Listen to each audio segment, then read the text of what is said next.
Kosmiczna książka. Mamy przyjemność pochwalić się pierwodrukiem wydania na Srebrnym Globie Jerzego Żuławskiego z 1903 roku. Jest to piękne wydanie w oryginalnej oprawie z księżycową ilustracją w secesyjnym stylu w wyśmienitym stanie. To pierwszy tom słynnej trylogii księżycowej tego autora, z pewnością jednej z najciekawszych polskich powieści SF sprzed epoki Lema. Żuławski poeta, prozaik, dramaturg, studiował filozofię u Richarda Avenariusa, a doktorat poświęcony filozofii Spinozy obronił w Bernie. Publikował w kluczowych pismach modernistycznych w Krakowskim Życiu czy w Chimerze. Od 1901 roku mieszkał w Zakopanem i był m.in. współzałożycielem Tatrzańskiego Ochotniczego Pogotowia Ratunkowego. Podczas I wojny światowej walczył w legionach. Znawca Niczego, Schopenhauera czy Hartmana, był zwolennikiem metafizyki i koncepcji sztuki jako jednej z kluczowych aktywności człowieka. W ramach polskiego modernizmu usiłował nadać dopracowany kształt intelektualny hasłom nagiej duszy i teorii symbolu jako wyrazu absolutu. Tak jak inni programowi twórcy Młodej Polski, zajmował się problemami rozwoju i przyszłości kultury, rolą indywiduum w życiu społecznym, statusem geniusza i warunkami twórczości.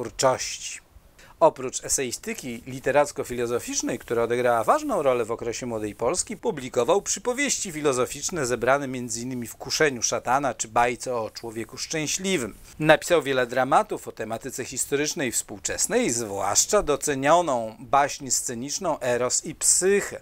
Zgodnie z duchem epoki, bohaterami jego utworów literackich były zazwyczaj jednostki wybitne, uwikłane w mechanizmy historii i życia społecznego. Bohaterkami zaś kobiety fatalne, demoniczne, uosabiające niszczącą potęgę płci. Żuławski opublikował też kilka tomików poezji. Współcześnie pozostaje jednak przede wszystkim autorem właśnie trylogii księżycowej. Na Srebrnym Globie zwycięzca Stara Ziemia. Czytana dziś jako powieść science fiction, w intencji autora była raczej zbeletryzowaną refleksją nad procesami cywilizacji. Wykorzystując najlepsze wzory powieści fantastycznej, Verna czy Wellsa, opisał Żuławski pierwszą ziemską nieudaną wyprawę na Księżyc. Ocalali rozbitkowie dają początek nowej rasie selenitów, odciętych od źródeł kultury, dysponujących niezrozumiałymi szczątkami przedmiotów i ustnym przekazem o ziemskim pochodzeniu, który daje początek nowemu mitowi religijnemu.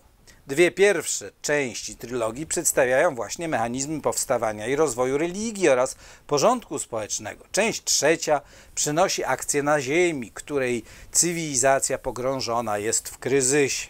Ta filozofia kultury wpisana została w brawurową, sensacyjną akcję obfitującą w dramatyczne wydarzenia i barwne postaci, które do dziś intrygują czytelników. Wspaniałe wydanie świetnej książki. Zapraszamy na stronę www.atticus.pl do działów Literatura Piękna Polska, edycje znanych ilustratorów, pierwodruki, okładki wydawnicze oraz secesja, druki i sztuka. Zakochaj się w antykwariacie.